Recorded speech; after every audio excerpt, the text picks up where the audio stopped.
Hello प्यारे बच्चों, बेटा क्लास सेकंड में रीडिंग कैंपेन में आज हम न्यूमरेसी की बात करेंगे, गणित की बात करेंगे।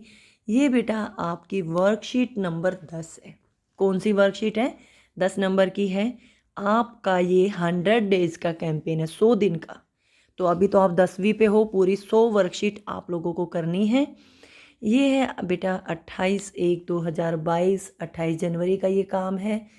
दिन है आपका फ्राइडे, शुक्रवार का दिन है। वीक सप्ताह चल रहा है दूसरा। पहले सप्ताह की सभी वर्कशीट के सॉल्यूशन मेरे चैनल पर हैं, आप वहाँ से उनको भी कर लेना। सभी बच्चों को यहाँ पर अपना नाम लिखना है, यहाँ अपने टीचर का नाम लिखना है। आज की हमारी थीम है फ्लावर्स एंड फ्रूट्स। फ्लावर यानी फूल, फ्रूट्स यानी फल, फूल और फल। देखो बच्चों, यहाँ पे जो लिखा हुआ वो मैं आपको पढ़ के सुना देती हूँ। पौधों की देखभाल। रविवार का दिन था। आसिफ के पापा की छुट्टी थी। उन्होंने सोचा कि आज अपने घर में लगे पौधों की देखभाल की जाए। उन्होंने आसिफ को इसके बारे में बताया। आसिफ को ये सुझाव पसंद आया। वह बोला, पिताजी, मैं भी इस काम में आपकी सहायता करूँगा। पिताजी ने पौधों की कटाई छटाई की और आसिफ क्यारियों से घास उखाड़ने लगा और पौधों में पानी डालने में उनकी मदद करने लगा।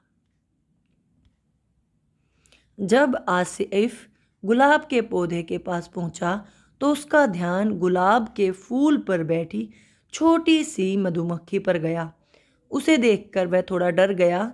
पिताजी ने उसे समझाया कि उसे डरने की ज़रूरत नहीं है, कीट पतंगे बेवजह किसी को नुकसान नहीं पहुंचाते। आसिफ ने पूछा, पिताजी, यह मधुमक्खी फूल पर क्यों बैठी है? तो पिताजी ने कहा, मधुमक्खियाँ फूलों से रस चूसकर उससे शहद बनाती हैं। अच्छा, फिर तो ये हमारे लिए बड़ी लाभदायक है, आसिफ ने आश्चर्य से कहा। उसने कहा, पिताजी, फिर तो ये मधुमक्खियाँ वहाँ जाती होंगी जहाँ ज़्यादा संख्या में फूल खिले हों। तो आप कहानी समझ में आई? एक बच्चा था आसिफ, रविवार का छुट्टी का दिन था, उसके पापा की भी छुट्टी थी, तो उन्होंने सोचा घर में जो पेड़ पौधे लगा रखे हैं उनकी देखभाल की जाए। तो उन्होंने जो अतिरिक्त घास होती है, खरपतवार, उसको निकालना शुरू किया और आसिफ भी उनकी मदद करने लगा। वो क्यारियों की सफाई करने लगे पौधों की, और उनकी जो शाखाएं अतिरिक्त थी उनकी कटाई छटाई करने लगे। जब आसिफ गुलाब के पौधे के पास पहुंचा बेटा, तो उसने उस पर देखा एक छोटी सी मधुमक्खी बैठी है। देखो ये बैठी है। तो वो डर गया। अब मान लो मधुमक्खी काट लेगी तो कितना दर्द होता है ना। तो उसके पापा ने समझाया कि जो ये इस तरह के कीट पतंगे होते हैं, ये बिना वजह के नहीं काटते। आप उनको नहीं छेड़ोगे ना तो वो नहीं काटेंगे, अगर आप उनको छेड़ोगे तो वो काटेंगे। तो फिर आसिफ ने पूछा, पापा, पिताजी, ये मधुमक्खी फूल पर क्यों बैठी है? तो उसके पापा ने बताया, मधुमक्खियाँ फूलों का रस चूसकर उनसे क्या बनाती है बेटा? शहद बनाती हैं। फिर आसिफ को यह बात समझ में आ गई कि मधुमक्खियाँ हमारे लिए लाभदायक होती हैं। ठीक है। और उसने अपने पापा से कहा, पापा, ये मधुमक्खियाँ तो फिर वहीं जाती होंगी जहाँ पे फूल ज़्यादा हैं। बिल्कुल सही बात है, क्योंकि फूलों से ही तो उनको रस मिलेगा और रस से शहद बनाएंगी। पता चल गई कहानी? पढ़ भी दी, समझा भी दी। आगे बेटा, बच्चों, बिन्नी मधुमक्खी भी उस जगह जाएगी जहां सबसे ज्यादा फूल खिले हों।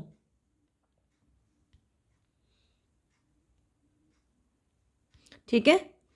आप फूलों पर लिखी संख्या पर देखो और उस पर गोला लगाओ जहां बिन्नी जाएगी।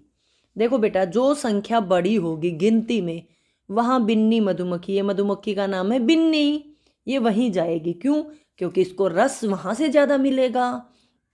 तो आपको देखकर बताना है, जो ये बिन्नी है इसमें से किस फूल के ऊपर जाएगी, क्योंकि उस फूल की संख्या उतनी ही है। तो देखो 15, 12, 23, 8। सबसे बड़ी संख्या कौन सी हमारी? 23। तो ये मधुमक्खी कहाँ जाएगी? 23 पे। आपको सिर्फ गोला लगा के बताना है। दूसरे में देखिए, ये मधुमक्खी कहाँ जाएगी? 18, 32, 27, 14। सबसे बड़ी संख्या कौन सी हमारी? 32।